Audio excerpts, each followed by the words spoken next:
Oh my, opinions from both ends. You are listening to The DP Show with Dimmy and Phil.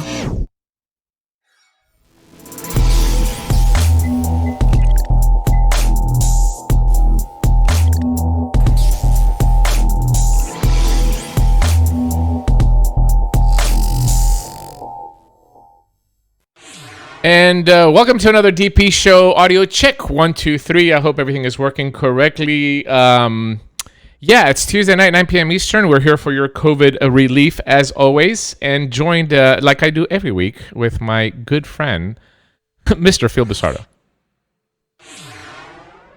𝗕𝘂𝗍𝗍. What is going on? Are you sleeping? Are we on? Yes, we're on. Oh, so in a package with some mods from China. Is my microphone right here? Yes. This face mask came. So like I've been wearing the face mask, but I don't see how the fuck this is going to protect me from COVID. I really don't. As a matter of fact, there's a good chance that I might have killed some people heading over to the supermarket today. Is that? And you know what? That's hold on. There's more. Hit me. You know what I've come to realize just doing this little skit for the show tonight? Huh?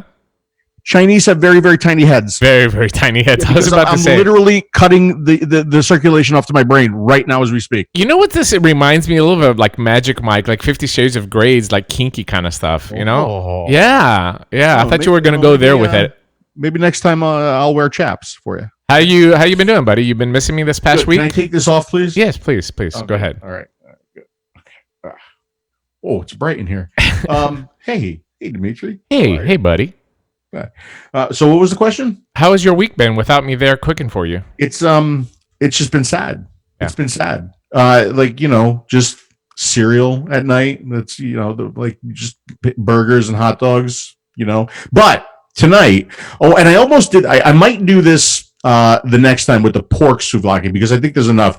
But I almost did a little post on how to make authentic Greek chicken souvlaki, right? It's definitely authentic. Step 1 is find a Greek friend who cooks.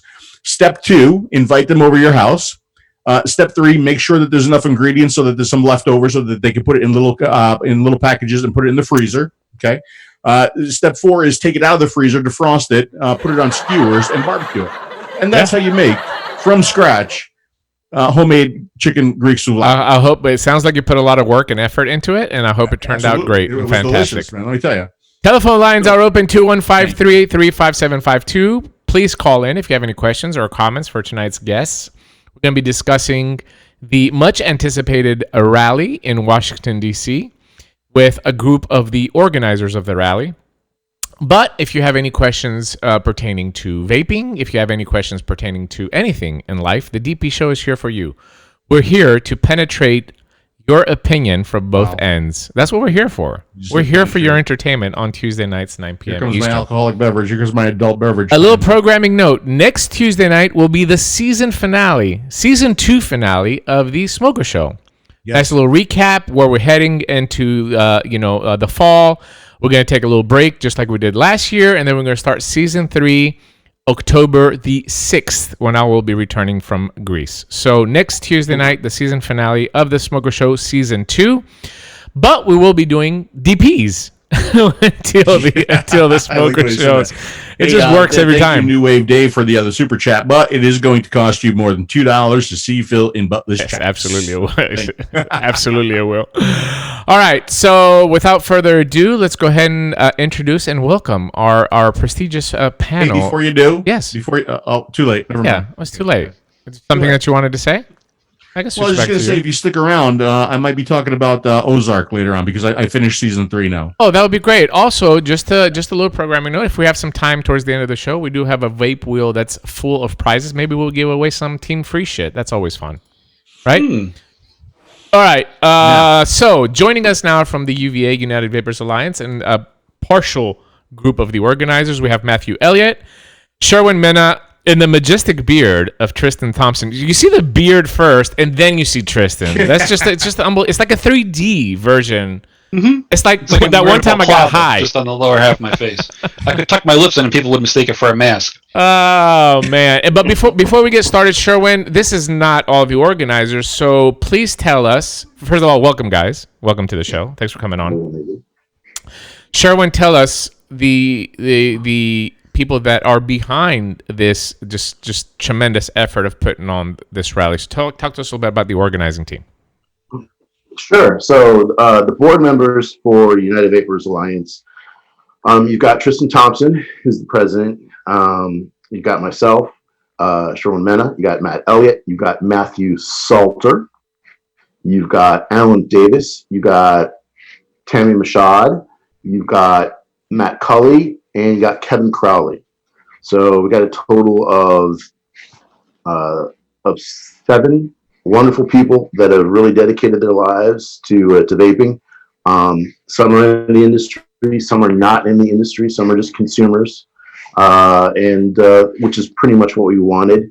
I think we've got a really good representation across the board of people who represent this industry, and they've been dedicated from the very beginning. So it's been great to be working with these people, because some of these people, you know, we've been at each other's throats for quite some time.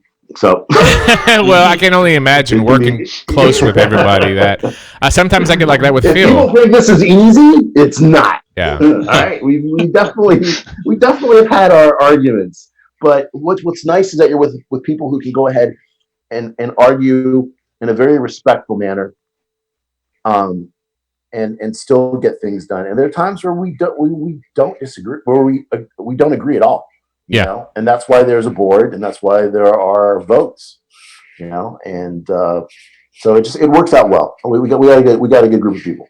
People don't understand, and I think one of the reasons why we haven't had rallies.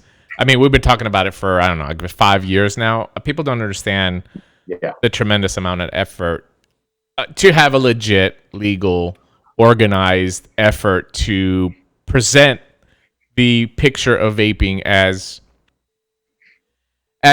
complete and professional as we possibly can in the eyes of the public. So, Tristan, I'll have you jump in here. We've heard this.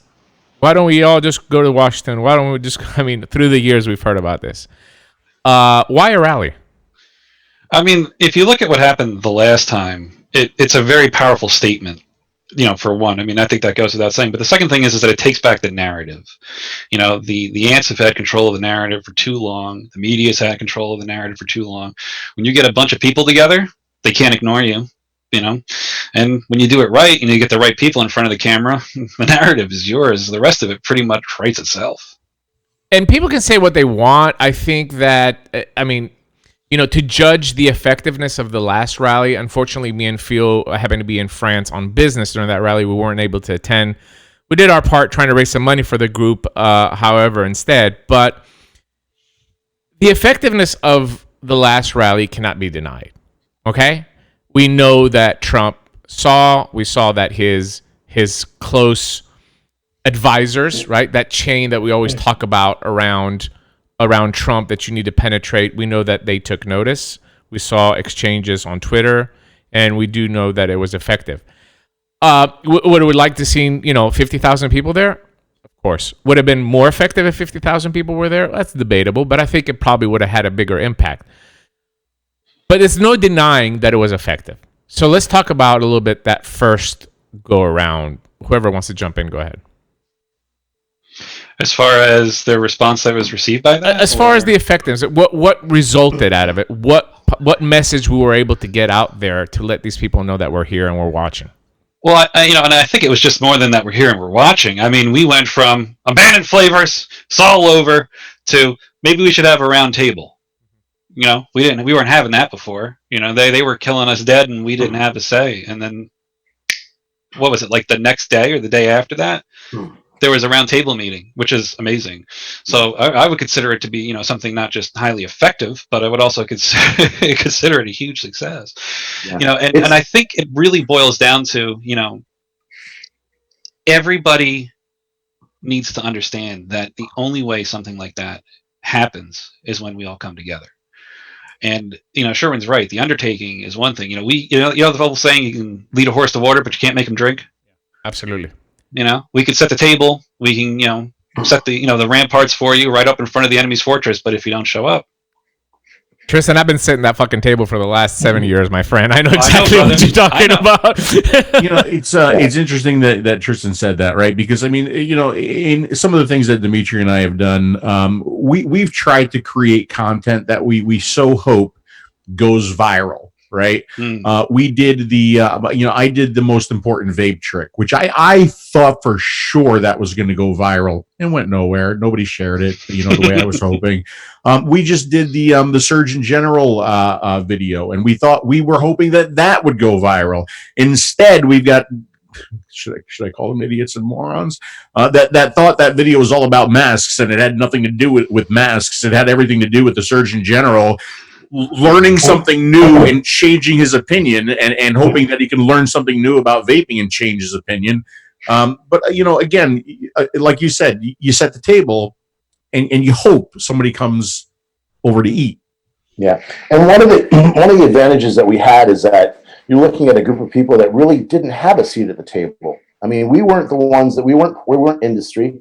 We weren't part of any advocacy organization. We were just known as independent consumers who really cared about the well-being of this industry. And I think that neutrality, to a certain degree, gave us a degree of credibility when we started setting this up.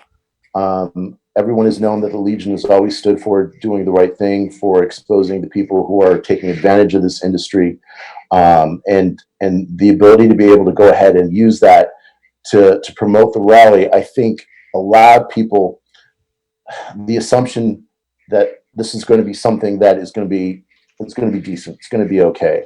I mean, the rally was successful. It established our credibility as a political force within Washington, D.C., and allowed us to get a seat at the table with the President of the United States. And what we're hoping for this next rally is to do something similar, to at least bring awareness that a very large voting bloc that has the potential to swing the election in certain swing states is a little pissed off, and we would like your attention, Mr. President.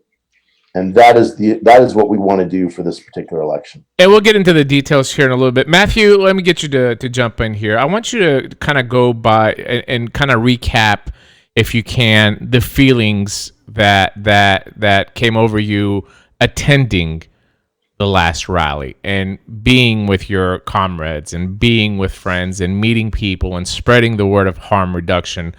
I want you to give kind of like a perspective of what it felt like for people that have not experienced it. Yeah, it was a feeling that I haven't felt since then. This is a feeling that going into it, and anticipation, fear, excitement, a lot of fear. I mean, I remember when I showed up and met up with everybody at the Ellipse, for setup, and part of me was like, there's no one that's going to show up to this, because I was having PTSD flashback moments to the last time I was in DC for a rally when no one else fucking showed up. But knowing that this got spread everywhere and people were saying they were going to be there, I started seeing the statuses of people getting ready to head out, this, that, the third, to going over everything with the marshals, and then meeting with NPS. It started to kind of feel a little more realistic. The stage crew was there setting up, and it was just like, oh, okay, this is starting to happen. And then just when the first couple of waves of people kept coming in, it was like, okay, we're doing this. This is happening right now. And then I remember the exact moment. It was after we were told, hey, we have to leave the Ellipse because Marine One's about to take off. Go across the street. And we had a decent crowd by then, but that was a kick in the nuts, man. I'll tell you. What some people don't know is within that time frame of us being across the street, there had to be like 5 buses that pulled up and just started emptying and joining that crowd from, it looked like a couple of hundred to a couple thousand within 20 minutes. And then when Marine One took off and everybody held up their signs and did the sign wall with them, and just watching Marine One fly over, it was a level of excitement and such a rush that was the defining moment, in my opinion. Between everything else, it was that moment that when Marine One took over and everybody held up their signs was when I knew something was going to happen. And then, of course, with the list of amazing speakers we had, between SFATA, VTA, 𝗂𝗍, AVA, Legion, UVA, consumers, just everyone that was there who spoke. And then the crowd getting involved, chanting the "We vape, we vote," answering the questions that the speakers were asking. Seeing that camaraderie, seeing that unity. There's no other better word for it. That unity of everyone being there. It was the highest level of positivity I've ever felt from the vape industry. Between all the expos, all the other advocacy events, Washington State, New York, anywhere, even Boston, that was it. So for anyone who wasn't able to make it, that was watching on the live feed, having a couple of hundred, a couple of thousand people viewing to a couple 100,000 people viewing at each time, it doesn't give it justice. The amount of electricity, the amount of emotions that was running through everyone. It was like the best parts of the Vape Expo, the best parts of an advocacy event, and just knowing that we are making something happen. Remember we were on like an emotional high for like 1 week? We were like, we're going to quit all of our jobs and do this all the time. I was like, this can't end. Like, I want to do this every day. Yeah. I think when you come into that situation, I've been in smaller situations like that, and in Europe where I've been alongside, and Phil, if you remember when we went down to Florida to the Trump rally there as well too, it was disappointing to be in a zip code where there's 120 vape shops, and literally like 2 vape shops showed up to that Trump rally down there, and we were like 35 people, whatever it was. But I mean, you can't deny that feeling that you have, that at least I'm trying to do something here, and whether it's 35 or 35,000, we're trying to make change. It's a good feeling. And Matthew, I understand, like when you say when you saw Trump's helicopter fly over and how you felt.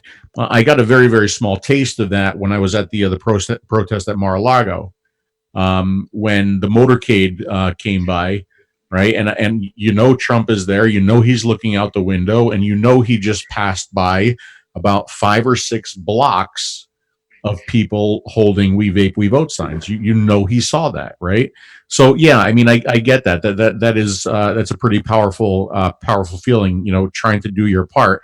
It's also quite frustrating, doing your part over and over. What you guys do, what we do, what other advocates do, and we still see the bans and everything, and it's just it's incredibly frustrating. But I want to ask Sherwin, when Matthew was talking, you said there was a lot of fear. You said a lot of fear. Right. Oh yeah. Well, wait a second. Now, so was the fear just not people showing, or was it other things as well? So explain the fear. The fear was just not knowing, because no one has ever done this. I mean, here's the thing with us, and I'll have to give it to Tristan, who's probably the most singularly focused individual I've ever met. You're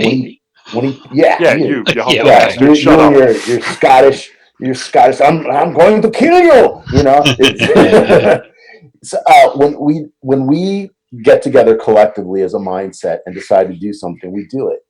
All right, and that's just the way it is. But early in the mornings, when we're collectively together, we're looking at what needs to get done. I mean, there were so many things that could have gone wrong. The parking to me was freaking me out, and everyone was giving me shit about the parking. It's like, why do you have to be there at 7 o'clock? Because we're not there at 7 o'clock, and they can't unload so close to the fucking rally point. So, I mean, it's just like little stuff like that. And we just did it. There's no plan. When people go ahead and commit to do things that have never been done before, there's no plan. You just have to have the courage and the support of the people around you to follow, to allow you to follow through. And that's what happened. And it worked out great. And now we have a template for it. So we'll go ahead and create the exact same environment. And now it's going to be up to the people to show up. You can call this what it is. You can call this our last stand. You can call this the beginning of the future. However you want to go ahead and look at it. But the point is if you're not there, you won't be able to go ahead and make the changes that we saw when we had our last rally. And the more people that are there, the more people we can go ahead and say, look, we are all here collectively as one single political force. Listen to us. And that is what allowed us to go ahead and move forward on the first rally, to go ahead and move forward on the second rally. But when we started, we didn't know what was happening. All we know is that at the end of the day, after the first rally, we looked at ourselves with excitement and just exhaustion, and we're like, can't believe we did it. Yeah, man, I can't believe we did it either. Are you sure we did it? Yeah, I think we did it. Did anything go wrong? I don't remember. But I think everything that happened for a reason. And it just, that particular day, lightning struck. And it didn't matter. Was the 2 days after that Trump did the tweet. Mm-hmm. And that's when it was. Yeah. That was it. Yeah. We knew at that very moment that tweet happened. That was because of everyone who showed up. That was because we made our voice heard. I remember asking Sherwin, I was like, did this just happen? Yeah. Did that just happen? Yeah. Okay. All right. I'm gonna go sit down. It's so great. Dumb. Yeah, it's so great dumb, to feel that. I couldn't feel anything. I was just like Yeah. trying to drink I couldn't even drink my bourbon. Oh, that's a sin. That's a sin. But seriously, we have a big. If you've been living under a rock and don't know that on September the 9th, we do have a deadline with the federal government, and that is for small, medium, and large corporations and manufacturers to submit what is called a pre-market tobacco application with the Food and Drug Administration in order to be able to continue to sell legal nicotine vapor products to adults that are looking to quit smoking, which it's really depressed me this past week seeing what happened with the cigar companies. Now, the cigar companies obviously have a very, very powerful lobby, and they know how to spend money, unlike the vaping industry. But it was a very depressing week for me to see that the FDA has asked the judge for lenience on cigars, so they can go after life-saving vapor products. So I want to get a little bit more specific about the goal here, because I think that there is a convoluted message across the industry, and I think that happens a lot. Unfortunately, I'll say something, somebody takes it and makes it into something else, and then he shares it with a buddy, and then tells him. And the next thing you know, everybody has an opinion on this message. But make no mistake about it. I mean, the goal here is to bring attention to this huge obstacle that will eliminate virtually 99.9% of the vapor industry as we know it today. Now, it might not happen September the 10th, okay? It might not happen December the 10th. But eventually, this process, the PMTA process, will catch up to everybody. And it will shut down moms and pops operations. It will shut down medium-sized enterprises. And it will shut down a lot of large manufacturers as well, too. If you have to follow PMTA as it's written in the Tobacco Control Act, 99.9% of this industry cannot comply. So, having said that as kind of like a prelogue to where we're going to, what is the message? September the 5th, when we show up in Washington, D.C., what is the number one message that we want to get out? I'm going to turn that one over to Sherwin, who is currently muted, just so he knows. Oops. There you go, buddy. All right. So the message is always going to be very, very simple. And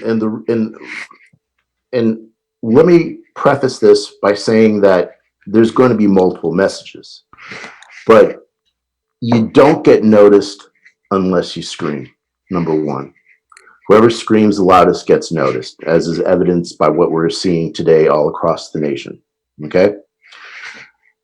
We vape, we vote is always going to be the main message when we go in there, because we have to show that we are a political force, the most underrated political force that has ever been underestimated in the history of elections. We're 13 million voters, plus friends, plus families, and the majority of us are single issue voters. So for us to be able to scream that loud and clear, they have to take notice. Once we grab their attention, then that's when the other messaging comes in. Now you can go ahead and you can disagree. Oh, 13 million doesn't. People don't seem to understand. Politics is about perception. Politics is about who screams the loudest and who gets noticed. And it can be from having a political action committee and being able to use a couple $1,000s to influence or to, let me rephrase that, to establish relationships with people in your state. Sure. Or it could be something as having a rally so that people can see that we are organized and we have one message. That one message, obviously, is we vape, we vote. Once we get their attention, now the obvious message is, what are we going to do with that? And that's when the speakers come in, and the speakers are going to be talking about multiple things. But one of the main asks will obviously be a variety of reforms that we're looking for. And I'm going to go back a little bit about some of the Supreme Court rulings that occurred probably in the past month or so. Supreme Court went ahead and heard a ruling with Barack Obama doing an executive order in regards to DACA. Are you guys, is anyone familiar? Yes, the immigration, yes. Yeah, okay. Even though Barack Obama has said that he probably doesn't have the constitutional authority to go ahead and rule on this, and he said this multiple times, he's still going to go ahead and sign this executive order. Supreme Court went ahead, heard the case, and guess what? The Supreme Court said, he's the president, he can go ahead and do that. Even though he may not have the constitutional authority, he has the right to go ahead and do that. Well, obviously that was a big loss for the Trump administration in regards to the DACA ruling, but it opened up a floodgates, because now what have we seen recently? Now he just signed one the other day, or with the payroll taxes. Yeah, multiple executive orders are going to be done now because of this ruling. Now, one of the things that people are saying is that, well, this is a court-ordered date. Is that correct? Yes, correct. Okay. When does that date expire? That date expires September the 9th, 2020. So let's say we ask, and our ask is this. After the election, we help you go ahead and we help you and prove to you that we can get you elected in swing votes. We want you to do an executive order to go ahead and take tobacco control authority away from the FDA and either put it under HHS or under a separate entity altogether. That's what we want. That's the ask. And he can do that now. He has the ability to do that now. And the Congress can go ahead and scream that everything is unconstitutional. They're screaming right now, based on what he just passed, those 4 executive orders, that they were completely unconstitutional. They're going to sue the president. They're not going to go anywhere. Mm-hmm. Yeah, because the president has already been set in court right now. Yes. So our ask is going to be very simple. Let's go ahead and get rid of tobacco control authority from the FDA and put it in some other entity or an HHS. Is November going to be too late on that? Is November going to be too late? I'm sorry, you broke up? Is November going to be too late? I don't think it's going to be too late because if you think about it, the FDA isn't going to enforce this immediately. I mean, we don't know what the FDA is going to do, but I agree with you that they don't have the enforcement capability of doing anything unless they blindside everybody and hit customs. That's one thing that they could do. And they're not going to do that. I don't see that they have the ability. They don't have the resources to do that. I agree. I think they're a little too preoccupied right now with the whole COVID situation. Yeah. I understand. I understand that. I'm on your team on this. I've had some talks as well too. I don't think that we're going to wake up September 10th and 11 million products are going to be off the market. I agree with that. However, you can't deny that more and more our industry as we know it is shifting, right? Even in the last 2 years, the vape shop model has changed, okay? And I'm not saying all vape shops, don't jump down my throat, but I always say it like it is, whether you like it or not. That's just the truth. I'm hearing from somebody. All right, that was Phil. So I'm going to put you in timeout. So Sorry about that. The vape shop model in the last 2 years has changed in America. Okay, we saw, and rightfully so, a lot of these businesses were hurting because of what's happening in the media and all that, and the smokers stopped coming. Then we see CBD going in. Now we're seeing Delta 8. For fucking sakes, I don't get it, but whatever. We're seeing glass. We're seeing pipe. Sprinkle some Delta 8 on it. Look, I have nothing against Delta 8. I just want to be clear on that. But we're seeing businesses are struggling. Okay. So who's going to be left on September the 10th? We're seeing companies even now trying to fill out PMTAs. We don't know if this plan of attack is going to work. So we have companies that have set already the bar for PMTAs. Already have filed. 3 companies have filed a PMTA before us, before most of the industries is able to file. Is the show still live? Yeah. Why? Everything just froze here for a second. It's probably because you're having storms. Everything's looking fine on my end. Go ahead. Yeah, so I lost my train of thought. So, okay, so what I'm saying, Sherwin, what I'm trying to say is that are we going to have the industry as we know it and able to help smokers even if we do get a commitment by that point? I mean, we're talking about something that's going to take some time. Is there going to be industry that's going to be able to turn this around and turn vaping back into what the original intent of this wonderful invention was, and that is to help smokers quit smoking? Absolutely, and I'll tell you why. Because if you really think about it from a business point of view, your startup cost to get into this industry is nothing compared to multiple industries. If the pathway is clear, regulatory-wise, you're going to see a lot of these businesses, many of them who've switched to CBD and forsaken e-liquid altogether, they'll jump back in real quick because they're going to know that the path is clear. And they know what to expect from this industry. I do believe, because remember, but that's going to open up the door for Candy King again as well too. With no regulatory path, though, Sherwin, that's going to open up the door for Candy King again. I'm just bringing Candy King. Again, I have nothing against Candy King, but it's going to open up the door. If we don't have a regulatory path, that opens up the door for all, what we saw before as well too, and that's the wild west of this industry that really started to drive the nail in us. Would you agree with that, Tristan? Would you agree? That our demise happened before the PMTA. Indeed, it did. Because I mean, if you look at what's happening to us on the state level, we're dying also by the death of 1,000 cuts because of people like that. However, none of that will matter if we're dead.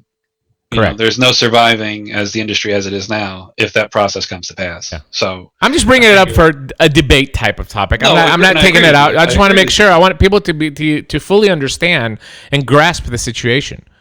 Which brings up another issue. The other issue is that if the Trump does on a federal level do that and give us even a reform PMTA, I'll put that out there as well too. But even if he does take it, then the pressure in the states is going to be tremendous. Mm-hmm. We're prepared as organizations to be able to fight that back on a state level. That is another growing problem. Another major growing problem. We've got to get into this horrible mentality that because we are a less harmful alternative, we should not be taxed because, like cigarettes. The only way that this industry will survive, and I've said this from the very beginning, is if you get involved in negotiations on a state level in regards to taxation of your product. You've got to get the government on that on that revenue nipple, that revenue teat. Yes. Once they're on that, it's going to be hard for them to let go. And we can either do this on a federal. I have no problem with even a federal tax, as long as the industry goes ahead and survives. The idea here is that no industry survives if you do not contribute on a federal or state level.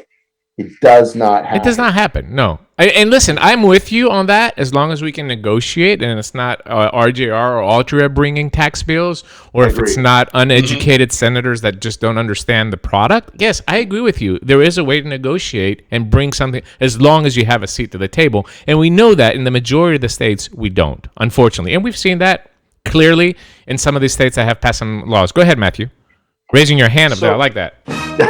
Be one of those. So I have a slight fear after all this is said and done. The fear obviously would be, what if this doesn't work?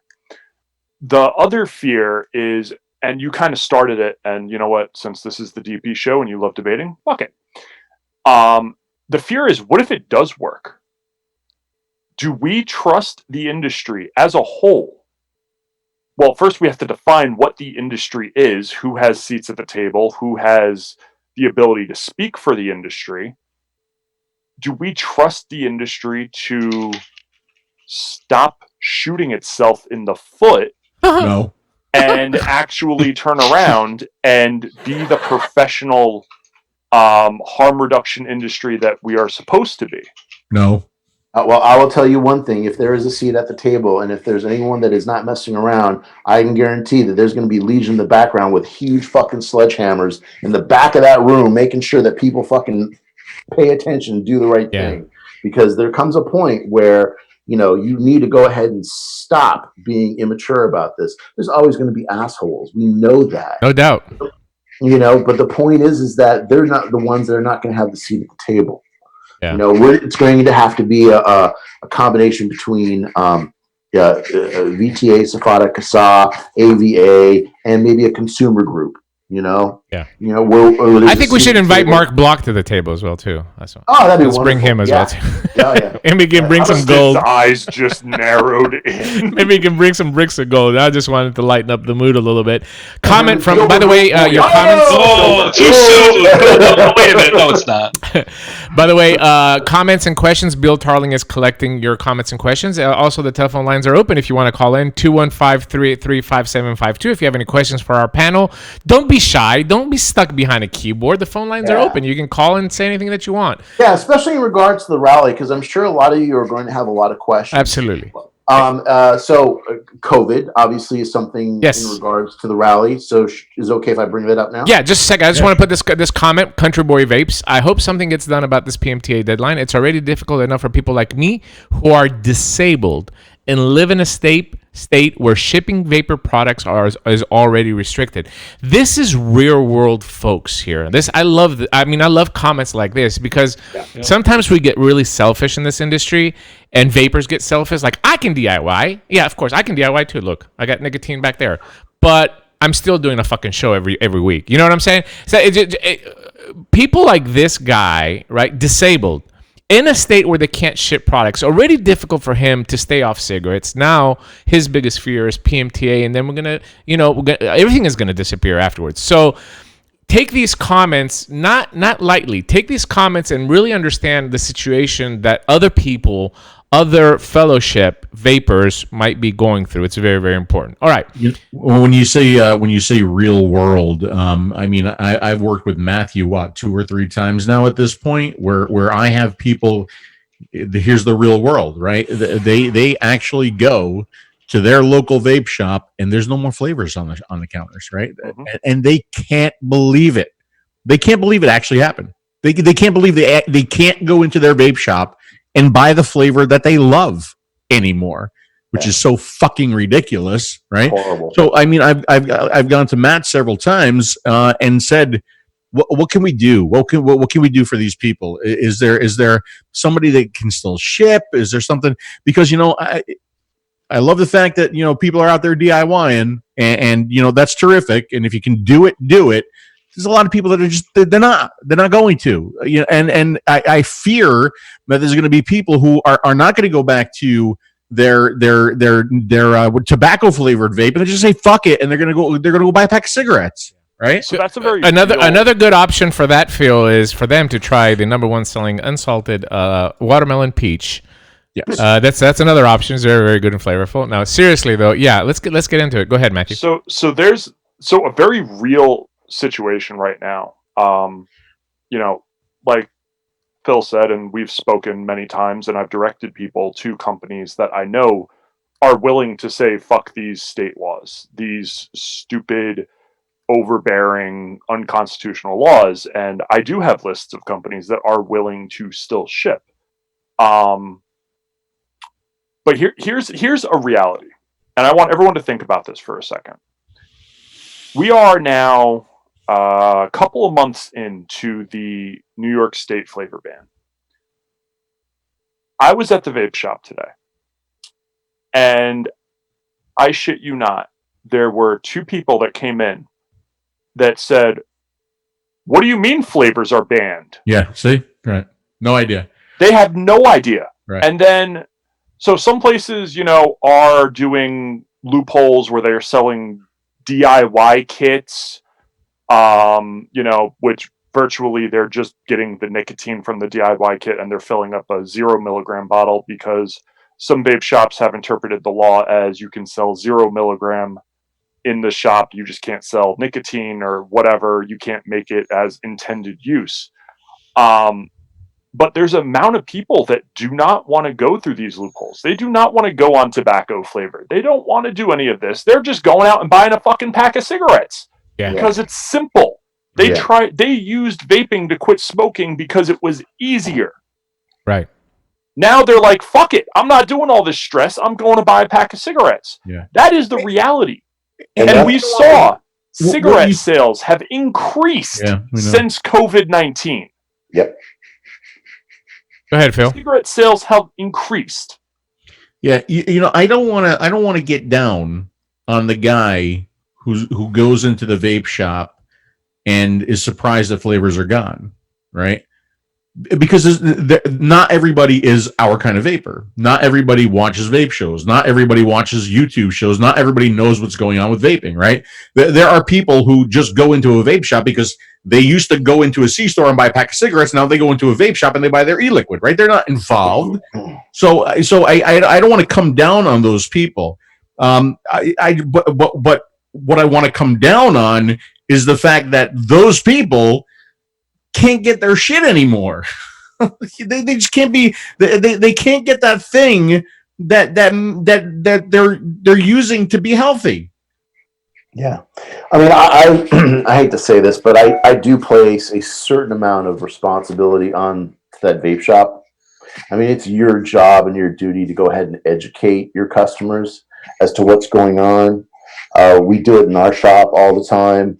I mean, I just think you have to. How can you not? What, you live in a fucking bubble? A lot are not doing it, though, Sherwin. All these people are coming into your place of business. They're coming into your house, and you don't want to tell them what's going on? But Sherwin, you can lead the horse to water, but you can't make it drink. I know. I understand times where vape shops have educated the consumer. But the point is that we need to at least make them have a conversation. That's the point. Oh, you can have a conversation, but but they need to at least know what's going on. That's the thing. So at least when they hear that, when something happens, they're at a bar, like, I heard the same thing over at my vape shop. They're going to go ahead and they're going to ban flavors. It's fucked up. He may not do anything, but at least he knows. At least he can spread the word. I mean, and that's where it starts. You got to start at small steps. Everything is small steps. Everything we've ever done is small steps. I mean, from this rally all the way to just, working with Inikin. I mean, it didn't happen overnight. Everything is always small steps. And when you're dealing with advocacy, it's all about being patient. It's all about small steps. It's also you gotta hold those others responsible, though. Yeah, at the end of the day. I think that the blame game, and we try to bring up and try to raise awareness, but it's just this apathy, this zero fucks given attitude, and partially I blame our organizations. I really do. And you might say, Dimitri, oh, they've done the best that they can. I think that we have allocated funds for the last 7 years into stupid shit. And the biggest thing that we should be allocating funds is to get the lady that's using the Juul that doesn't watch these shows, that quit smoking, aware of what the government's doing. And unfortunately, nobody can reach those customers because our organizations have not been able to put out a PR campaign for the last 7 years that's going to bring these people into our community. So we're basically talking in a tube amongst ourselves with a 0.5% of these passionate people that bleed vaping and harm reduction, and we cannot get past and break this little membrane. Yeah, no, I agree 100% with you.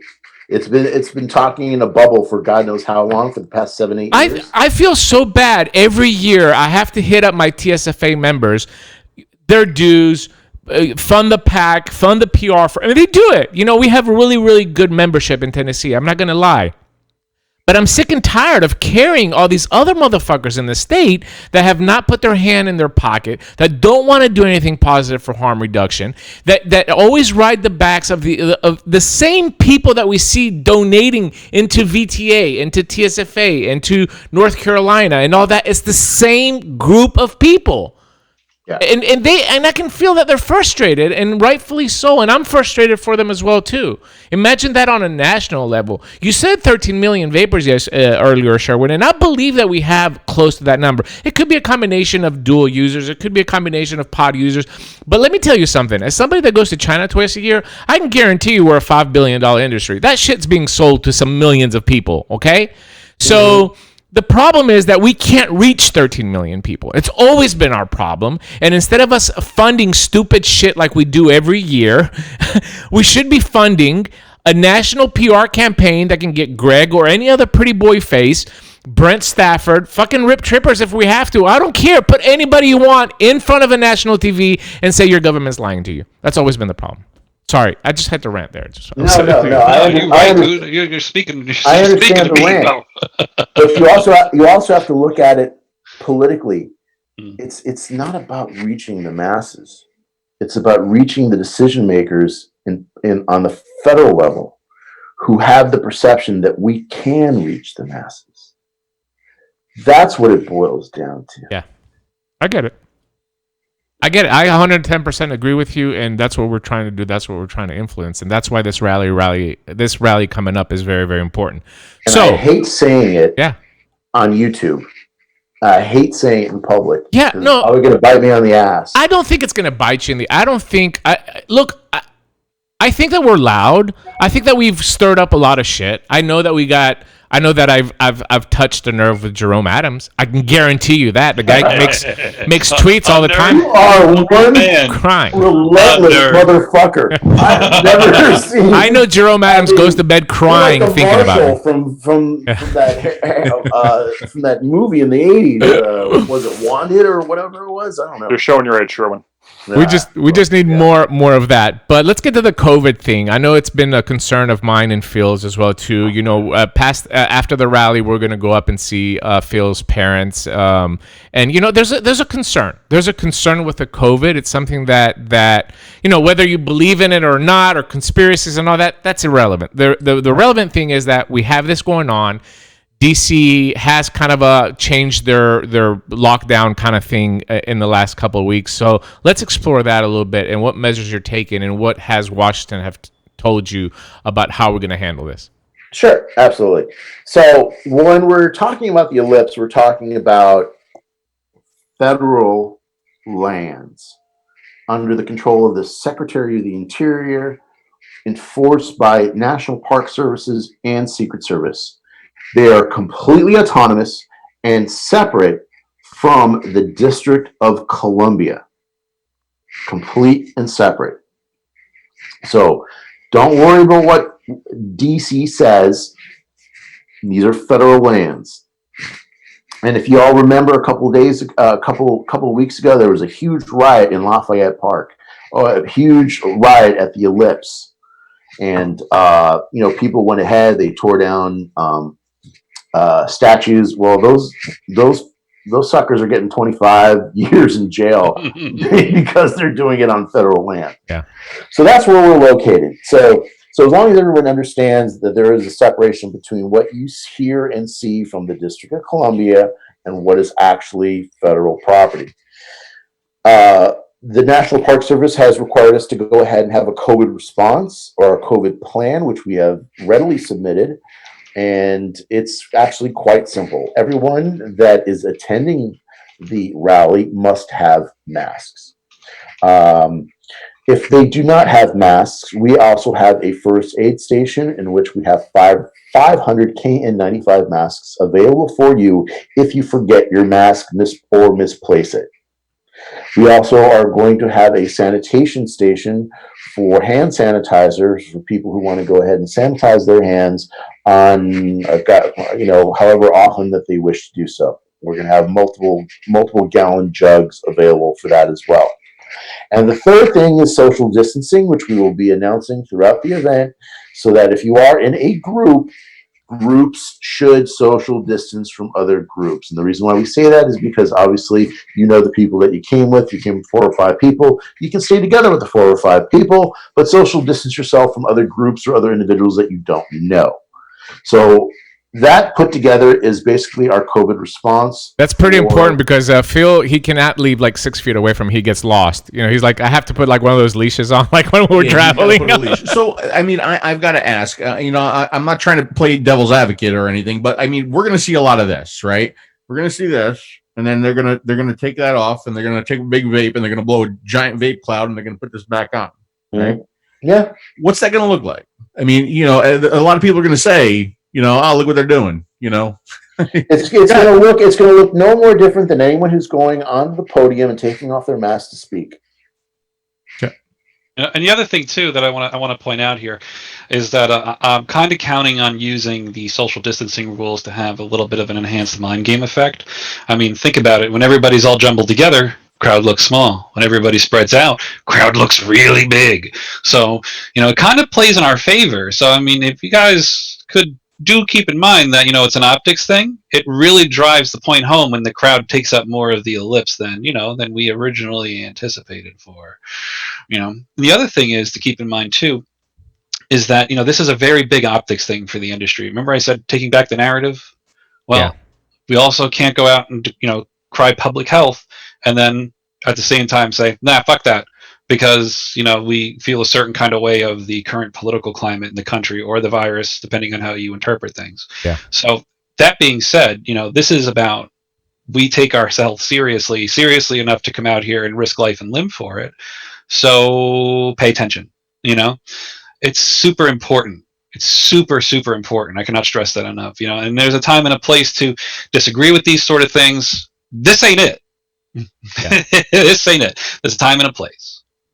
Question from Joshua Miller. I'm scheduled to arrive in DC on the 4th. Do we have to worry about quarantine? No. And I'm going to let Sherwin handle that because he actually has the entire verbiage down pat. Yeah. I mean, when you say you arrive in DC, are you staying at a hotel within the District of Columbia? So my recommendation is this, because of the quarantine that the District of Columbia has established. If you can book your hotel in Virginia or Maryland, do not book your hotel in the District of Columbia if you are from out of state, because you're just basically setting yourself up for possible issues that may come about because of this quarantine. So if you come into DC, you're fine, but as long as you're sleeping in Virginia, which is right across the river, or over in Maryland, which is a couple miles north, you should be fine. So my recommendation, which we have said from the very beginning, is do not book any hotels in the District of Columbia. We have a 50-room reservation at the Hilton Hotel in Virginia, and we've got information on that on our United Vapors Alliance webpage, Facebook page. And I think we'll go ahead and put that on the webpage. We haven't updated it on the webpage, but it is in UVA. Facebook page.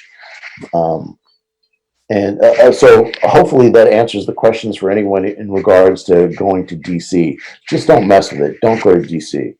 I mean, why deal with that nonsense? They haven't had any deaths in the past 3-4 days. It's just, it's just, it's political BS, in my personal opinion. I have Do we have let me get a question here real quick. Exactly. Is there a possibility that the current status of DC changes by the time the rally is set to be held?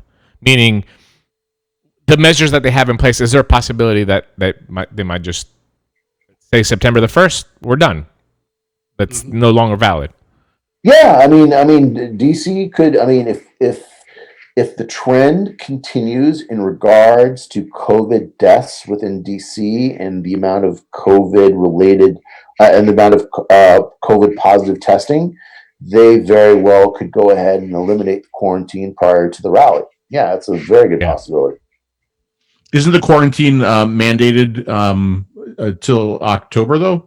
I mean, it might change. What I'm saying is it might change if a lot of businesses start bitching, or I mean, we know how these things change and how these governors change their mind.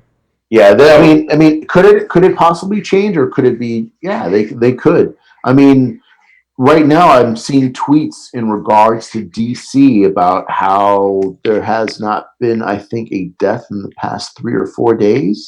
Yeah, terrific. So there is one thing I want to add to that too. This is part of the you have to be responsible for yourself part.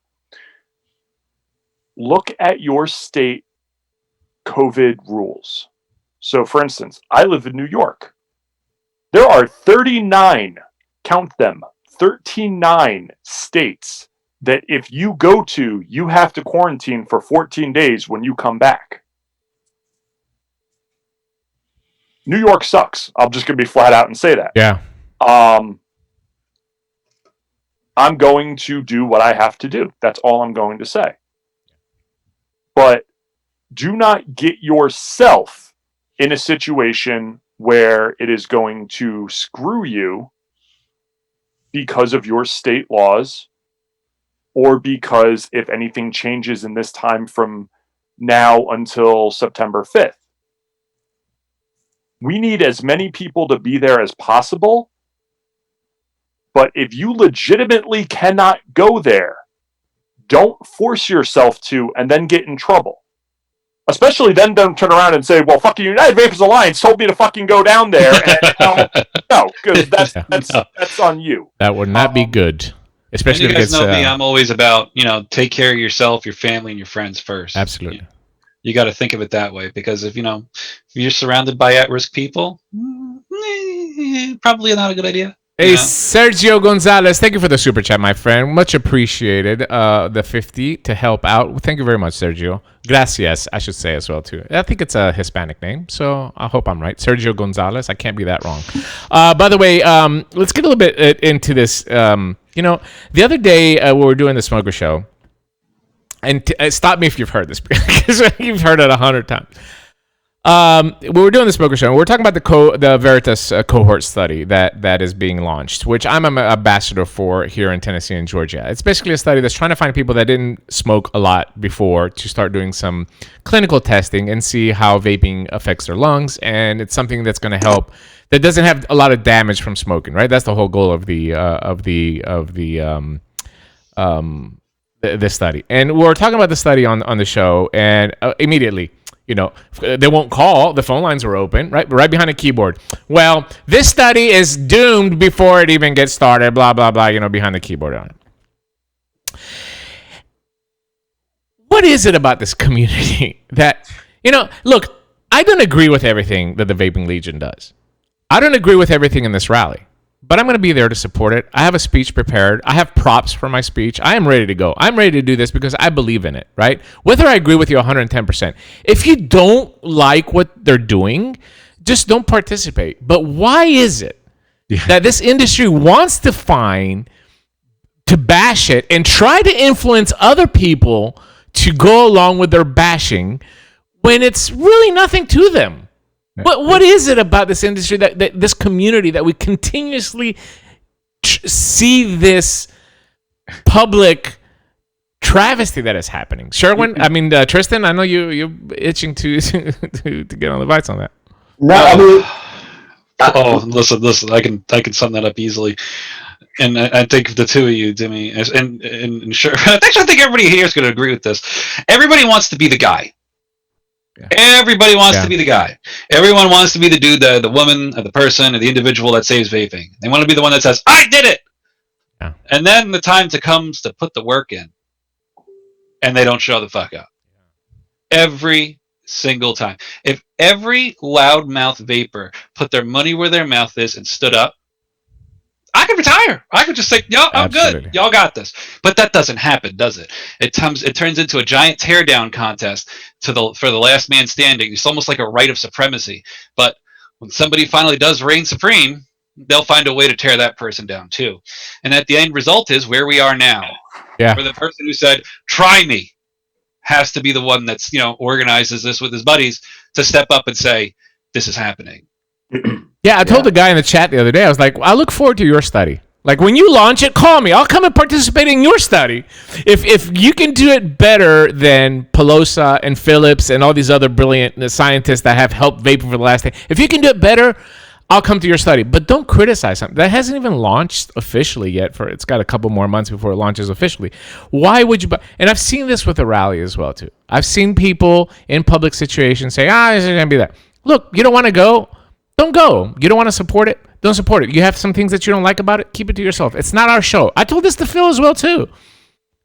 And you know what me and Phil said? It's not our show. It's their show. Let them do whatever they want to do. We'll be there. We're going to support it because we're passionate vapors and we got the opportunity. We're not traveling to go. We're going to go. But from there on, there's no reason publicly to say anything. That's actually like that Surgeon General video that we put out, right? my argument was, if you're coming to the 𝗶𝗵𝗶 channel, you're probably a vapor. Right? You probably want vaping to remain, right? And you see that we're trying to do something positive. We're trying to put a message out there. We're trying to get something that could go viral and should be sent to people. And you're bitching about it. You complain. Bitching about masks. I mean, literally, don't do anything. Come on. The T-shirt looks like a diaper on my face. Like, the whole point is not the mask, for crying out loud. The whole point was data and science. If that's what this fraud of a U.S. Surgeon General is claiming, that he reads data and science, how did he miss all the data and science of the last 10 years on vaping? That's all I'm asking in that video. And if you're not smart enough to comprehend that, then we shouldn't even be on the People's Heart channel. You shouldn't be in this industry at all, or this community, if you don't understand that. But I get it. I mean, it is what it is. 215-383. Let me ask you this, Tristan.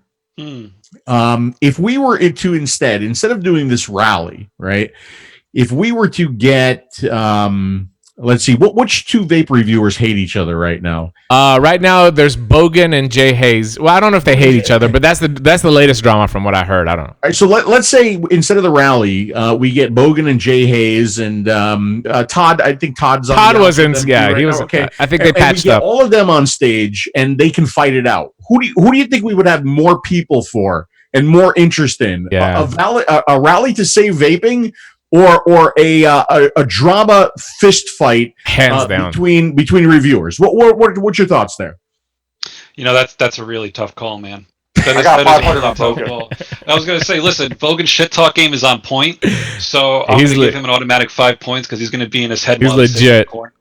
So he is legit, and the kid can scrap, man. I'm just saying, I'd be there for that. He can give you a verbal bust down for sure. So that would get me on a plane. I don't fly, but I would be there for that. So you brought up the key word in that sentence, Dimmy, and that's drama. Yeah. The vape industry loves drama. Being in the Legion, we know this. There is more attention on drama between what company's ripping off this company, what company said this about this company, what company has a similar flavor of this company. There is more attention focused on that, or team bullshit, or whatever in the vape industry, than there is on actual real problems. Agree. Yeah. But a lot of it rules here. A lot of it boils down to the cost of entry into this industry. Yeah. Because you're dealing with people who actually use drama to go ahead and market their products. We've seen it time and time again. It's almost vaudevillian in nature. where they go ahead and they create a situation or maybe even conspire with other people to create drama to get their products promoted. So, the fact that we have cost of entry between $10,000 and $15,000 to start a shop at that time, to possibly even go into making your own e-liquid within the shop. Yeah, I hear you. Going to get a certain degree of people that are immature in business and in business ethics. Me and Phil actually considered publicly fighting so we can sell more tanks.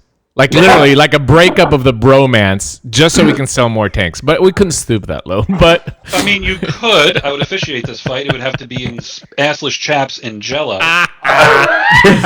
It'd be like a ladder match, but it would be the first person to mount the bull gets the briefcase. Oh god, I have no chance. I'll tell you right now, I have no chance. 902, you're on the air with the Vaping Legion, UVA, Phil Busardo, and the lovely Greek. Hello, guys. Hi. Who's this? It's 𝗍𝗵𝗶𝗹. 𝗍𝗵𝗶𝗹 from Canada. How you doing, my lovely 𝗍𝗵𝗶𝗹? Yeah. Oh, well. Yeah, it's beatless. What I wanted to say is for anybody who is thinking about going to this rally, it could totally be worse for you. I have to close my shop on the 14th of September. And they started with the flavors. They took the flavors away from us April 1st. That, honest to God, you can get around the flavors. They're bakery flavoring, right? So I sell them in the shop next door. That I can get around. It's because we're classified as a tobacco product. Here's where the tax fund comes in. 50 cents per milliliter. Wow. Regardless of nick strength. Wow. 35% tax on the hardware.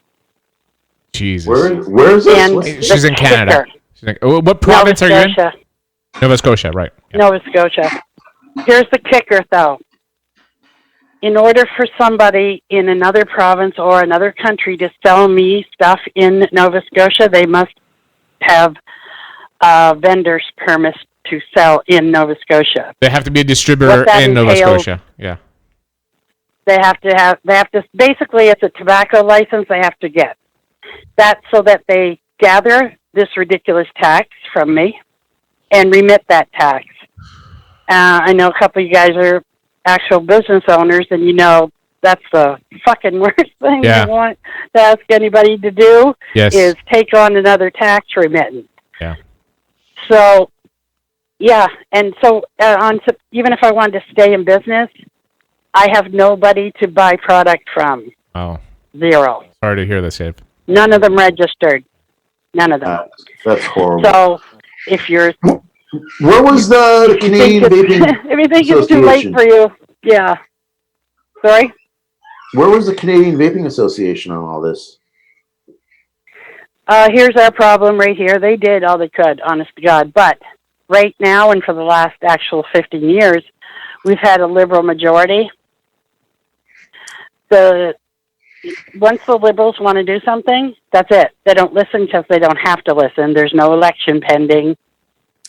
They put together the budget that included the vape tax in 13 days. Wow. Without one amendment. Not a comma was changed. So there was really nothing. Sounds like Cuomo. Sounds like New York. That's well, basically, crazy. I mean, yeah. I think the message that you're putting out. Going to this rally. Yeah, that's it. Give her. Do it. Yeah. Be as loud as you can for as long as you can, because we're done. I'm done. After 7 years, I never thought it was going to be the government that stopped me from helping people quit smoking. Yeah, it's unbelievable. I am so sorry to hear that. And I think that this, look how this small community that we're talking about, we have a person that's calling from Canada that is trying to motivate us here in America. She's losing her shop, but she's still calling in, trying to motivate people to attend this rally. If that does not move you as a vapor or as a human being, I don't know what possibly can. But I'm sorry. Are you going to move? Are you going to go to another province, or are you just going to stay there? No, they'll all end up that way anyway. Because it's time for I'll Eve's probably Black Market van of vaping supplies. Yup. Eva Ever Wholesale. Funny you say that, because I'm actually building a tiny house on wheels, Nice. and Like the cut of your it'll have a jib. little 4-foot garage in the back with one of those Dr. or Mr. Ed doors. Yes, that's great. Yeah. That's epic. Hey, listen, by the way, can you go ahead and trademark that and register it really quick, because we might have a business opportunity here over the next couple of years internationally. The VAPE-mobile. The VAPE-mobile, yeah. Yeah, like the bookmobile. Hey, Yeah, thanks, but just, guys, if you can get there, do it. Be as loud as you can for as long as you can. thank you, sweetheart, and I miss you. Thank I hope you. to see you soon. Thank you for the call. All right, Thank you. see ya. All right, bye-bye. Yeah, man, it's reality, man. It's reality. Canada, Nova Scotia, New York, California has a bill. We have another bill here for U.S. Postal Service that is floating around. State by state, they're just ripping us apart. The reality is there. If not now, and that's kind of how I titled the episode "The Last Stance," because it really is for a lot of people. I think this is the one opportunity that you're not gonna have another opportunity. I think this is the one opportunity this year for you to get out there and make your stance and let your voice be heard. No matter what happens in the election, no matter who wins or who does not win, people need to realize that we're here and we're passionate about it. Speaking about passionate, let's talk a little bit about these speeches. Sherwin, I know the goal is to try to get a good roundabout, explanation from various groups that are out there. But you are in need of a specific group, right? Like that veteran style, older consumer person, right? So I'm going to try and keep the speakers to the same amount that we had last time, which was, if I'm not mistaken, around like 28. We've had a couple people that had to go ahead and back out, unfortunately. Michelle Minton had to back out because her husband has a pre-existing condition. She didn't want to risk it, which is completely understandable. Sure. Did Greg Troutman back out? No, he's here. He's still. That's unfortunate. He's still going to be speaking. Did you really think that Greg would back out? That's unfortunate. What's wrong with you? Did Greg back out? I do have a new speaker, and I think he's going to be amazing. He's an ex-veteran, military, elderly gentleman. I think he's going to be wonderful. But I need like 4 more speakers for the event, and I should be okay. So I am in the need for a couple more consumer speakers. But this is who we have right now. I'll go down the list. I got Alex Clark. I got Guy Bentley. I got Tony Abood. I got Paul Blair. I got Dimitri and Phil. I got Mark Anton. I got Lindsay Stroud, James Jarvis, Matt Cully, Matthew Elliott, Tristan Thompson, myself. I got Debbie Meinweiser. She's a consumer. I got Greg Troutman. I got Amanda Wheeler. I've got Dieter Sellers. I've got Matthew Salter. I got Becky Brenner DeBellick. I got Greg Connolly. I got Char Owen. And I got this other individual who I think will be amazing. But I do need a couple more. We should get Larry on, Phil. We should get Larry to come about that. I was actually thinking about that. I'll throw the offer out there to see if. Yeah, he can drive up with us. I mean, why not? I know he's old. He's he's an ex-mafia boss. But other than that, I mean, it'd be good. Maybe it'll scare some people. Hey, maybe he's got good contacts for food at dinner time. That's what I'm saying. But yeah, the call is out there for people that are watching this, or you're going to watch it on the replay. If you're interested, get on the Facebook group, United Vapors Alliance, and contact one of the organizers if you want to submit your opportunity to get out there. And I think it's 3 minutes. That's going to be hard for me, bro. Yeah, 2 to 3 minutes. Yeah, that's hard for me. You got to consider pacing. And, I know. All that. So you can take a 2-minute speech and run it in 3 minutes very easily. Yeah. Because you say we vape, we vote, the crowd will go fucking crazy. That's like 30 seconds right there. Yeah. That's true. Especially if you forget that the damn mic is called a wireless mic and not a walk-around mic. Yeah. Gotta make sure you turn that off when you're talking. Yeah. Maybe we should get indoor smokers. Speaking of that, I want to bring up this point. I cannot have the show without bringing it up. Again, it's not meant to be drama related, but it's just the reality. Maybe it was just me, but I didn't feel like influencers, not all of them, but I think that a lot of the powerful influencers in the last go around gave a genuine 110% effort to push this. They did. We definitely had a bunch of influencers that, whether it was on Instagram, whether it was on Facebook, whether it was on Twitter, whether it was on their YouTube shows. I mean, what the last go around that we had leading up to it, there was probably about 1 week where literally any show that was on, there was some shape or form mention about the rally. I think he's talking about this one, not the previous one. Yes. Oh, he's talking about now. I just don't see I just don't. Maybe it's soon. Maybe it's early still. But I just don't see that. Listen. Phil will tell you. I am like a 16-year-old girl on the internet. I get on my phone in 5 minutes. I've crossed every platform, and I will tell you exactly what's going on, who's posting, who's not posting, what they're talking about. He actually makes a really horrible dinner date. I do. But part of my job is to be aware of what's happening. I just don't see that same. I just don't see that urgency. You're right. You're right. You and that, brother. No, you're right. No. And this time around, there's definitely a lack of, shall we say, build up and pop. We are working on it. That's all I can say on that right now. We are working on it. We should hopefully get some movement by the end of this week, early of next week.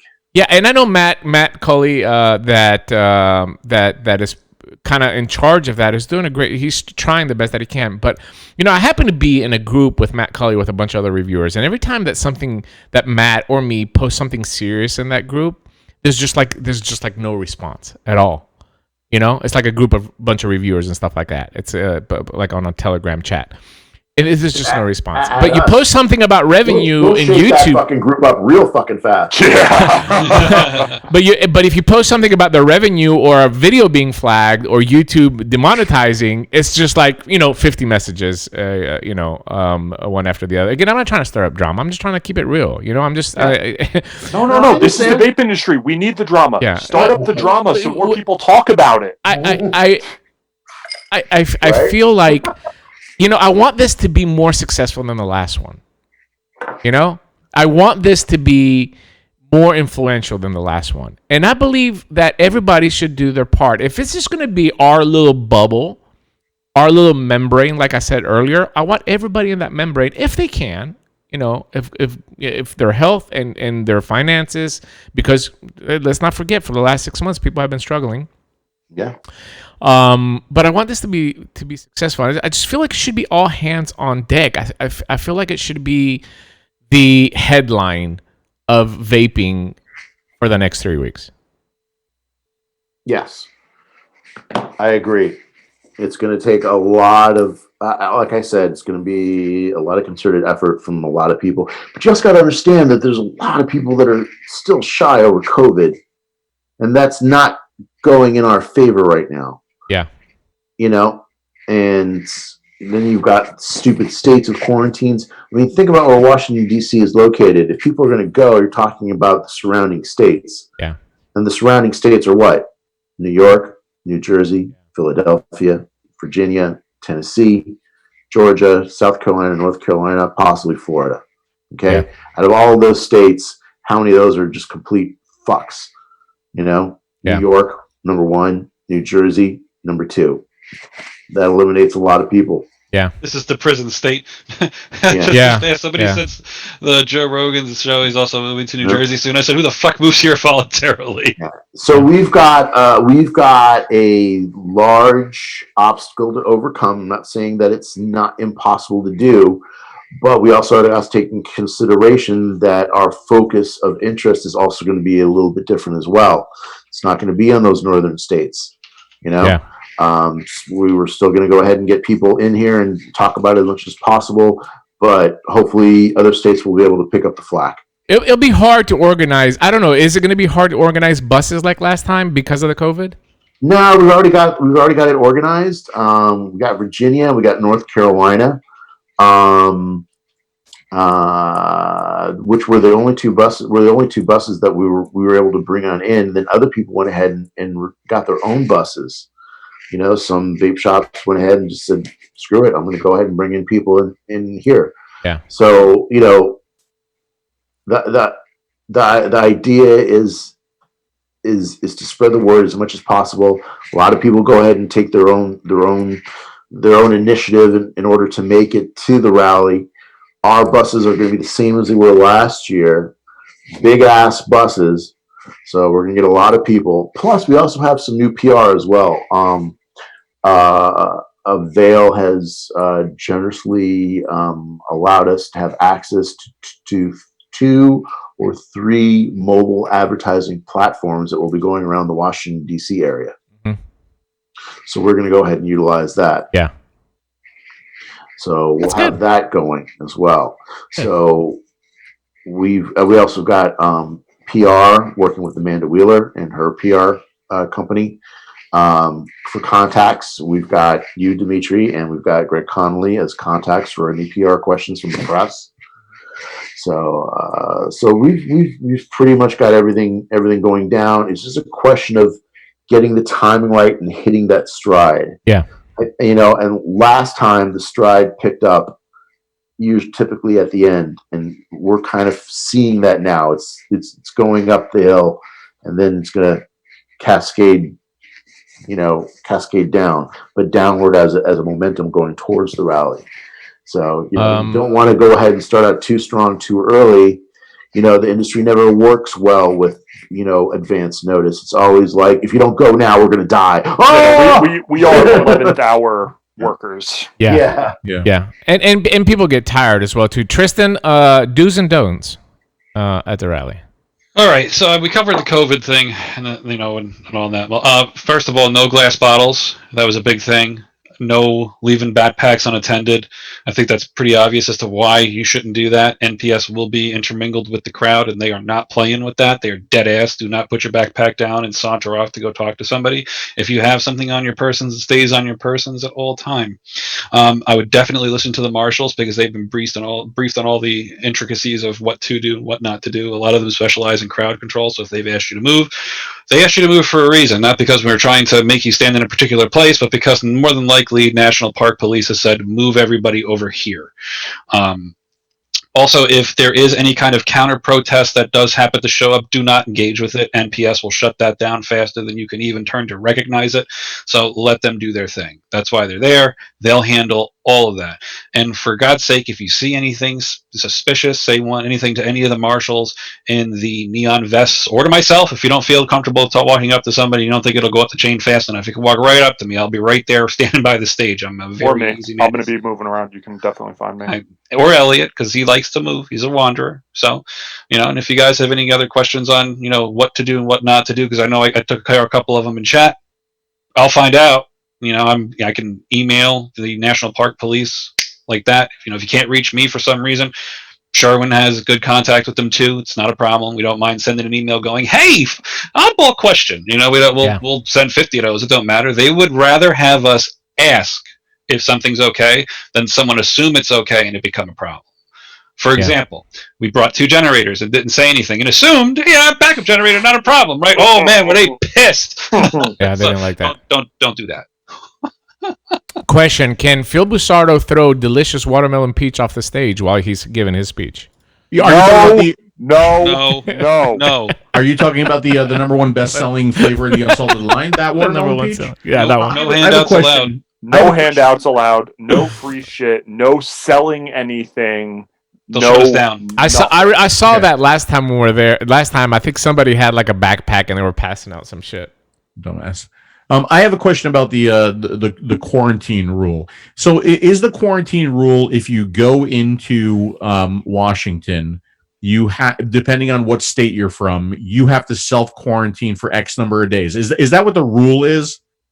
I think it's if you're staying in If DC. you're staying, okay. We're not staying. What are the chances, okay, of somebody walking through the crowd and asking for your ID and seeing what state you're from? Is there any possibility of that happening? No. Okay. No. Sure, when you're muted. That's why I was pointing at my mic. Federal property. Yeah, the federal property thing covers all that. NPS said we're good to go. They said until you hear something directly from us, don't worry about it. It's a I go. feel like this. There was a guy, Tristan and I saw it, riding his little bicycle taxi on the sidewalk. The National Park Service woman ran and chased him off the sidewalk. Savage. I love it. She was like, "Excuse me!" Boom, gone. I've never seen a human move that fast, carrying that much gear. Yeah, and he was like, "I'm sorry." She goes, "Don't come down my street." Yeah, they shut shit down quick. They take their territory and their enforcement extremely serious. I mean, it's National Park Services and Secret Service. When we go there, we have an inventory. We lay everything out. We don't do anything. At 9 o'clock, Secret Service and the dogs come and they sniff everything out. They count the inventory, check everything that's off. Once all that is clear, then we can go ahead and start assembling shit. So the other thing, and I see Peter Carlson brought it up in chat, and good call, brother. So listen, I think that we're all pretty much well aware that I vape, and it's an instant 12-foot cloud no matter what I do, because that's just how I vape. Even during the rally, I was blowing it down and doing the best of my ability to not make a ass out of myself in a photo op for our enemies, who, rest assured, will be there. Not all the press is our friend. So do try to keep that in mind, because like I said, it's an optics thing. This isn't my personal preference. We got to think of everybody. So, if you do vape like me, just do everybody a solid and just blow it down while you're there, and try to be respectful of those around you. And don't vape next to the fucking cameras. If there's cameras coming up to you, no. Mm-hmm. Yeah, I just did it's not going to be portrayed in a positive light. Just hold up your sign in front of the camera and walk away. I was very just the other day. I did a video interview with a Tennessean. It's called Tennessee Voices, and it's going to air next Monday. And I held myself. I was on this video call it was done through Zoom for 35 minutes. I didn't vape once during that entire interview. And in back of my head, I had kind of like printed it on there. I was like, I'm going to do this interview. I had the devices around me because I had the same shot that was here, but I never picked up my device to vape while I was doing this interview with a reporter. And I think it's very, very important. I think it's what the message, we don't want the message to be lost. And having said that, I do want to bring this up as well too, Sherwin. I think that, yes, we have Corona, we have COVID. I think really we should not focus that much on it as far as getting this message out, okay? We have protocols in place because of Corona and COVID. This is what you need to do. The message needs to go back to what we're here for, and we're here to make our voices heard as consumers, as industry, as believers in tobacco harm reduction, and that can't get lost because of COVID. I can't stress that enough. I agree. It's just that it's always on everyone's mind. I mean, we get it in the UVA Facebook chats. We people want to know, so we had to have a contingency plan available for National Park Services and also for ourselves. We put it on our webpage so that we're responsible. But yeah, I agree 100%. It's not about COVID. I mean, the idea is if you want to come out, you come on out. It's very simple. If you're not if your state is going to allow you to go ahead and leave and coming out, or even if you don't even care. I mean, think about it. What kind of Gestapo techniques are these where they're going to go ahead and prevent people from leaving their own state? What are they going to do? You have like a fence line that, prevents you from coming back into your own state? I mean, it doesn't make any sense. So, I mean, I think a lot of it is just a lot of rhetoric. Yeah, I agree with that. This is a question, Jennifer. I don't know if you missed the beginning of the show, but it's a good way to end. I think that we've covered everything, and I don't want to drag this out too much. I think that we have the main information that people need to hear about this upcoming rally, I highly suggest, and I think Phil agrees with me as well too, I highly suggest that if you can make it, to please come out and support this effort. Whether you have personal issues with other people, and trust me, I do, but I'll be there. Whether whatever you have, put it to the side and look at the bigger picture. And the bigger picture is that this is probably, before the election, the only opportunity you're going to have to make your voice heard and your face be shown in an administration, in the current political climate that is out to kill vaping. And that's the reality. That's what I was just going to say. I mean, if you go to this now, not only can you feel good about yourself that you went to this rally in support of vaping, but you could also pat yourself on the back and say, I also went to it like when the country was falling apart, right? I mean, when everything was a disaster, I still wanted my voice to be heard. So I put all of that stuff aside and I went because I wanted to support vaping. And think what kind of message that sends politically. I hope so. Yeah, think about it. These people risked, for lack of a better word, the threat of COVID in order to go ahead and get their message spread. But in itself speaks very powerfully on a political level. Yeah, I don't want to over dramatize it, but in a way, we're risking our lives so that we don't have to risk our lives anymore. Yeah. And Exactly. I also want to bring up something also very important that Bill Charling also mentioned. If you are in the rally, if you are in the audience, and if media does come to you, we highly recommend that you do not talk to them. We've got 2 point people in regards to media relations, and that is Dimitri and Greg Conley. So if you are in the audience and the media wants to interview you, we highly suggest you just say one thing: we vape, we vote. If you want to talk to someone in regards to this, go to the front and talk to either Dimitri or Greg Conley. And fuck the FDA is not an appropriate response. So As glorious as it is. As glorious as it is. Where's my hat? I have it here somewhere. Also, guys, one thing I can't talk about enough, because it's actually something that really highlighted the professionalism of the industry as a whole, from the consumer to the business during this event last time, was when we left, it was like we were ghosts. Yeah. They didn't even know. It would be like you would have no idea we were there. The Secret Service, NPS, the National Park Police were all talking about how they cannot believe how there wasn't even a candy wrapper once that thing was packed up. All of it. They had no idea. I turned around and I went, it was like we were never there.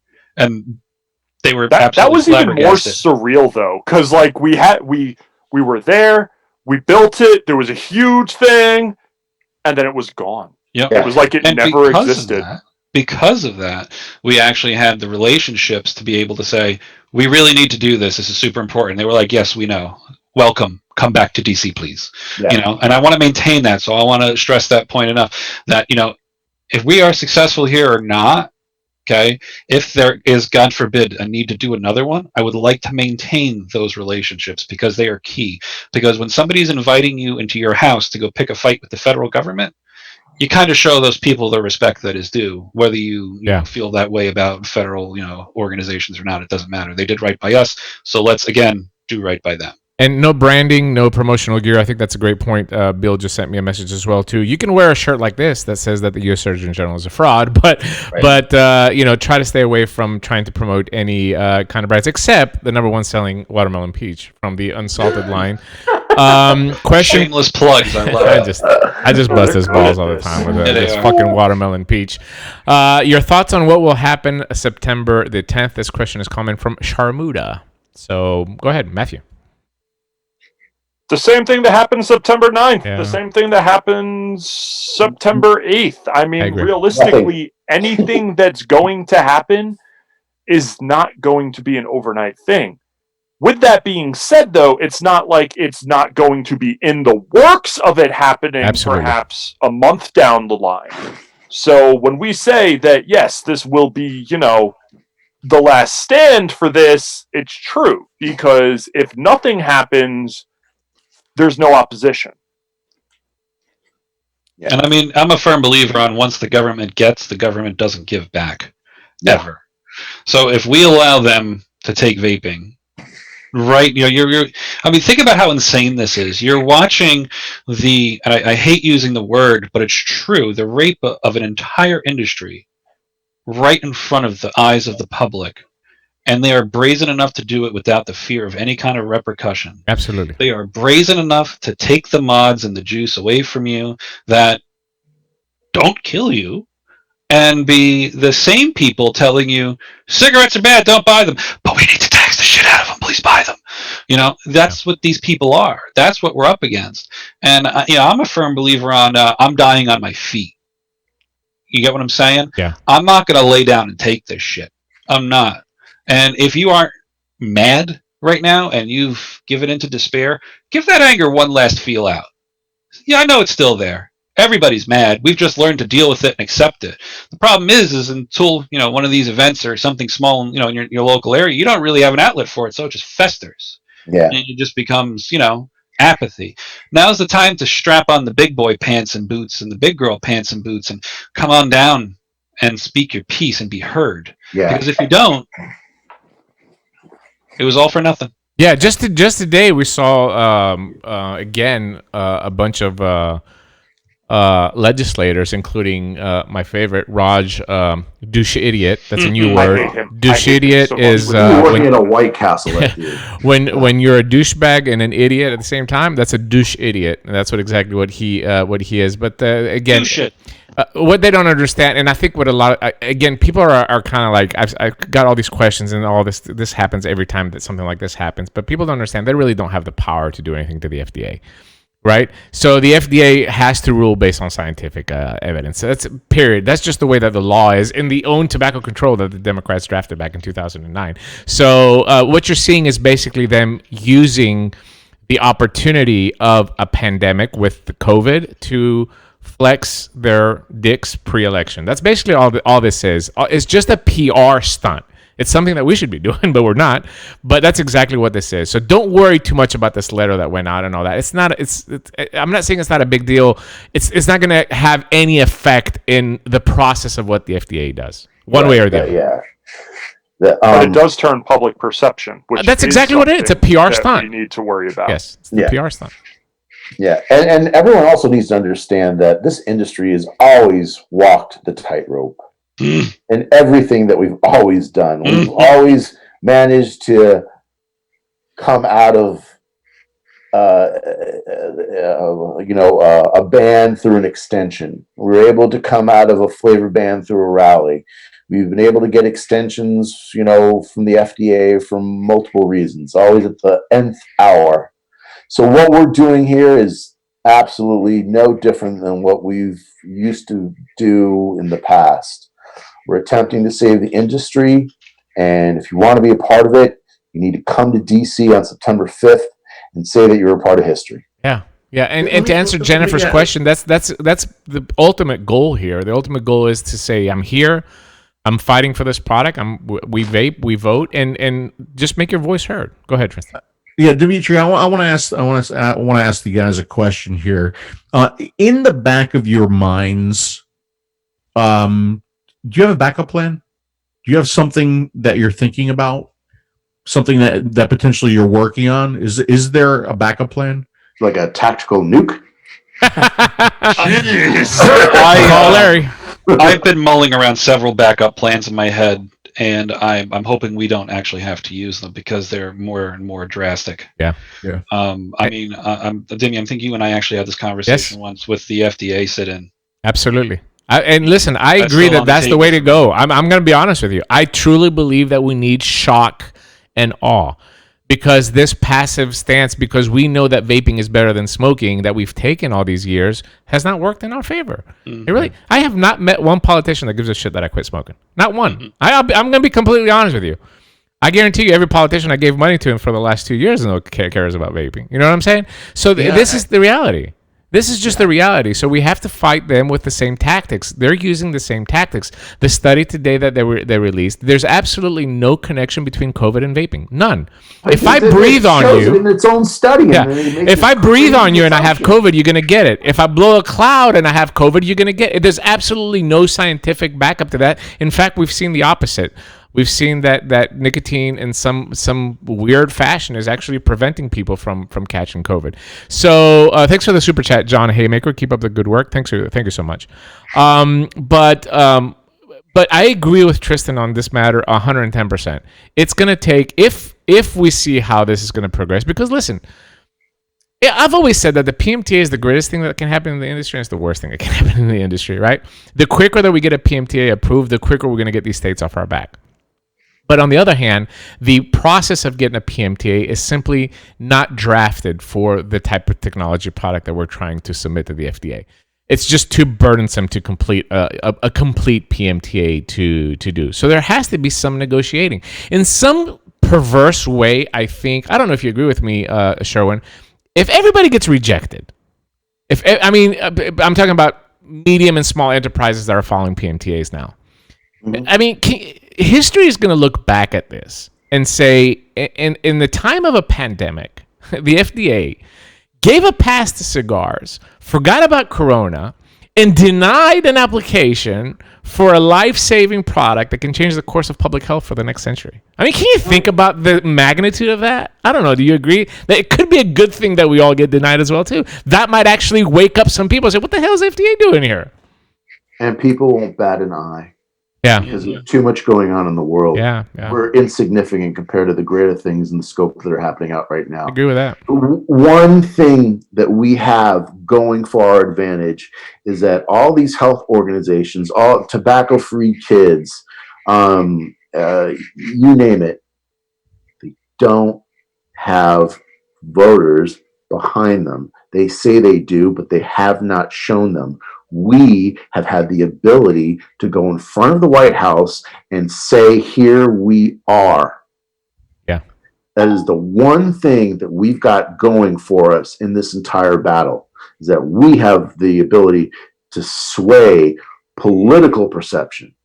And that carries a hell of a lot more weight than anything that any of these organizations can throw with their fucking studies. Because in the end, it's all about votes. Yeah. Very well said. Let's go around the guest panel and let's get some closing thoughts. Matthew, I'll start with you. Very simple. You can either make it or you can't. If you can't make it, we ask you to share. We ask you to inform others. If you can make it, awesome. Follow the rules. Have a great time. Make your voice heard. Be responsible for yourself. Be responsible for making a change. Very well said. Sherwin. Show up, be a part of history, say that you were there, and understand that that every voice is amplified by 100,000 when we're at that rally. So don't think that yours is insignificant, because it's not. It carries something more than just your ability to speak. It represents over 100,000 votes. Very well said. Tristan.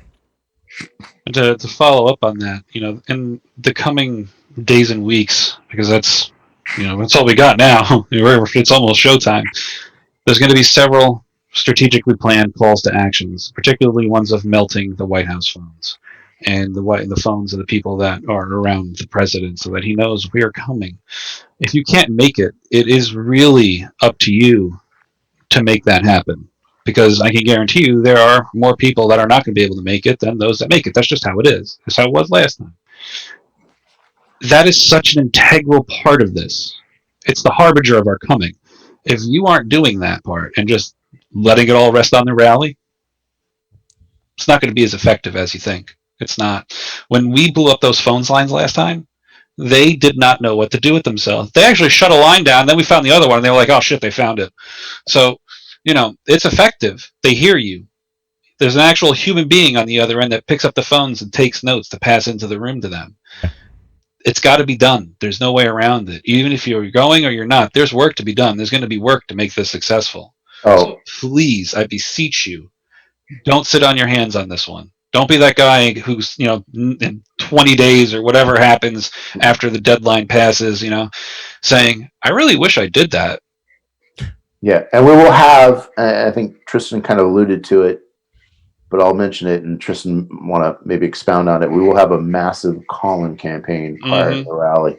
Oh, like I said, the last time when we did this, it was amazing. I mean, when I called in, I could hear that they were rattled, which is not easy to do. Yeah. So it has to happen again. We have to do it, because if you got to understand, when he looks outside and he sees like 4,000 or 5,000 people, all right, that's pretty intimidating. A 4 or 5 very passionate 1,000 people, that is very intimidating. And at the same time they're out there, the phone lines are going absolutely berserk because 90% of the country can't go anywhere near the other 90% of the country if everybody follows the rules. Get what I'm saying? And those phone lines are continuing to ring as we're out there yelling at them. It writes itself. The results will be there. Yeah, absolutely. You guys, I'm sorry, Dimitri, Yeah. for the call-in for that effort. Are you guys going to have like some info? Obviously, you're going to handle it through the Legion, but are you going to have some kind of an infographic that other people can share as well? Oh, you already know. Yeah. That's our thing. I love infographics. I mean, you got one of them right up there behind you. It'll look just like that, but it'll have the phone numbers on it and, basic brief description of what the message should be, and then you can personalize it however you want. Okay, good. Yeah. And having said that, we're going to do a vape. Maybe we'll get on with Phil sometime this weekend and just do a give. I don't want to ruin this show with Team Free Shit, so we'll keep it for another one. And having said that, oh my, opinions from both ends. You are listening to the DP Show with Dimmy and Phil. Phil, your closing thoughts. Are we closing it up? Well, yes. First of all, I would like to thank everybody for trying the #1 best-selling flavor in the unsalted line, the watermelon peach. Look, guys, I'm going to be completely honest, okay? I'm iffy about going to this. Dimitri knows that I'm iffy about going to this, right? But I'm going to go. Like Tristan said, I'm going to put my big boy pants on, and I'm going to go because I understand how important this is. So, you might be iffy about going to this, but do it if you can, okay? I mean, if you can, do it. Go. Go because it's important. Go because we want to save vaping. Go because you're going at a time when it means something. It means something more than the fact that you're just going, but like what's going on in the country, and you go now, it should mean even more. It should mean even more, right? So, if you can't go, if you absolutely can't go, then please do something else. Do the call-ins, share this video, share the flyer. There's a lot of stuff that you can do, okay? So you have to do something. You have to either go or support the event in another way. You have to do something. Those are my closing thoughts. Very well said. And for me, I will tell you, I'm going to expand a little bit on that, on what Tristan put in.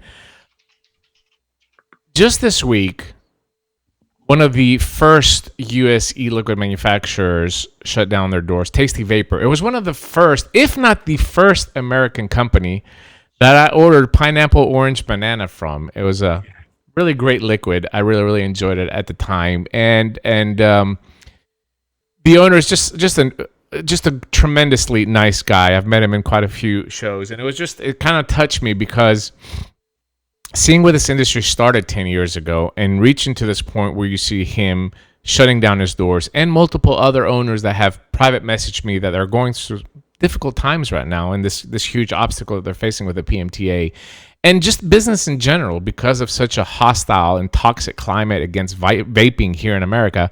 And it's really, really heartbreaking. So don't just stop at the rally, like Tristan said. Get engaged. Get on Twitter. Share the message. Get under their skin. Make them known that you're not a bot, that you're a human being, that quit smoking with vaping, hit them with science, and keep pushing that message. We cannot let our guard down. You guys know that I am a big guy on algorithms and numbers, and I monitor all that stuff. And I see these waves, right? I see when there's a fire burning and everybody's on top of their game, and I see those numbers up. And then as soon as that fire is temporarily put out, everybody goes back to, talking about drama or whatever else is going on. But the constant pressure is what wins. This is a huge marathon, and we need to keep that pressure on. So pick up the phones, talk to your representatives, send a tweet, send an email, meet with them if you can, if they allow you because of COVID. Go to their town halls. A lot of them are going to be having town hall meetings now with the upcoming election, and raise your concerns and make this a topic to be discussed. Science will always back us, no matter what this fraud of a U.S. Surgeon General says. All right, science will always back us. So I hope to see you at the rally, guys. Thank you so much for coming on. I think it was a great discussion, and I think that I look forward to this to be successful, just as the previous one. You have Phil's blessing, and we'll do anything that we can to support it and get people out there. We appreciate it, brother. It means a lot. Thank you. Thank you, guys. For your support. Right. Appreciate it. Programming note: next Tuesday night, 9 p.m. Eastern, the season finale. The season finale of the Smoker Show for season 2. Season 3 is going to begin October the 6th. We're going to be doing DP shows in between to keep you entertained during these difficult COVID times. If you like this video, consider subscribing or sharing it with some people in your groups. Get the word out. Yes. Hey, please tell everybody the topic on the next Smoker Show. Please, go ahead. What is the topic of the next Smoker Show? Well, we don't have one. I thought we were gonna do kind of like a little recap of the year and touch some of the important stuff that we talked about. I like that. That's good. Yeah. But we'll see. We'll see what we're gonna do. But nonetheless, we'll be back next Tuesday night. Thank you so much for the support. We appreciate it, and have a lovely